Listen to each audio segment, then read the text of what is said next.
So hi everyone, welcome to my new video. তো আজকে আমি তোমাদের জন্য নিয়ে চলে এসেছি একটি চিকেনের রেসিপি। তো চলো দেখে নেওয়া যাক। তো প্রথমে আমি এখানে গরম করে নিয়েছি সর্ষের তেল, তার মধ্যে হচ্ছে দুটো শুকনো লঙ্কা, দুটো তেজপাতা দিয়ে নিয়েছি। আর এখানে আমি পেঁয়াজ কুচি করে নিয়েছি তিনটে মিডিয়াম সাইজের, সেটাকেও এখানে দিয়ে দিচ্ছি। এটাকে ভালো করে নেড়েচেড়ে হচ্ছে 5 মিনিটের জন্য রেখে দিতে হবে। ও সেটা হতে হতে আমি হচ্ছে আলু কেটে নিয়েছি, আর চিকেনের ছিল তো আলুটা মাস্ট। তো এখানে আলুগুলো দেখো ভেজে আমি তুলে নিয়েছি। তারপরে মা এখানে হচ্ছে রসুন বেটে নিচ্ছিল।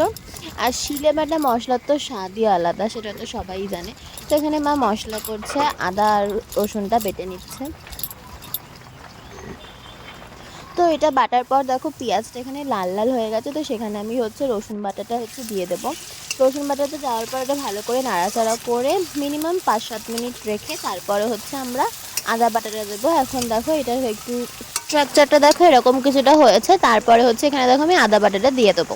তো আদা বাটাটা দেওয়ার পর এটাকে ভালো করে কষতে দিতে হবে। আর যদি সময় সময় একটুখানি লেগে লেগে আসে তখন একটু পরিমাণ জল দিতে হবে। আর এটাকে ভালো করে কষতে দিতে হবে যতক্ষণ না পাশ থেকে তেল ছেড়ে যাবে।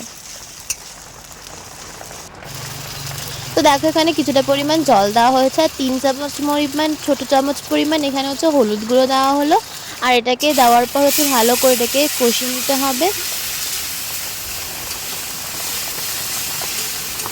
তো তারপর এখানে হচ্ছে লঙ্কার গুঁড়ো ইউজ করে নেওয়া হলো, লাল লঙ্কার গুঁড়ো আর হচ্ছে রসুনের কোয়া, গোটা রসুনের কোয়া। তো তোমরা তোমাদের স্বাদ মতো লঙ্কার গুঁড়োটা ইউজ করো। আর রসুন আমার খেতে খুব ভালো লাগে মাংস, তো সেই জন্য গোটা রসুনের কোয়া দেওয়া হয়েছে। তো কালারটা দেখো কি সুন্দর লাগছে না।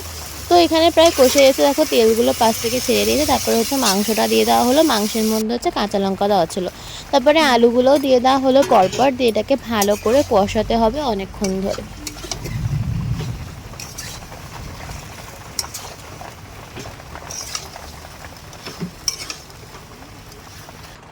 তো দেখো 10 মিনিট পরে এখানে হচ্ছে ঢাকনা খুললে এরকম স্ট্রাকচারটা এসছে। এরকমভাবে একটু আস্তে আস্তে 10 মিনিট ধরে কষিয়ে নেবে।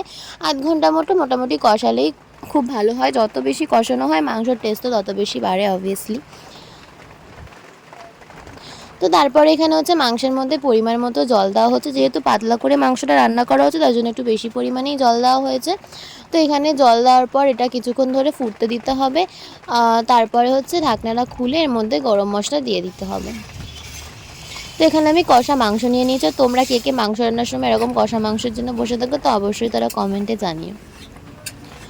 তো দেখো এখানে প্রায় তরকারিটা ফুটে এসে, তো তার মধ্যে হচ্ছে গরম মশলাটা দিয়ে দেওয়া হলো। গরম মশলা দেওয়ার পর এখানে আমরা ঢাকা দিয়ে রাখবো, তারপরে কিছুক্ষণ পরে সার্ভ করে নেবো।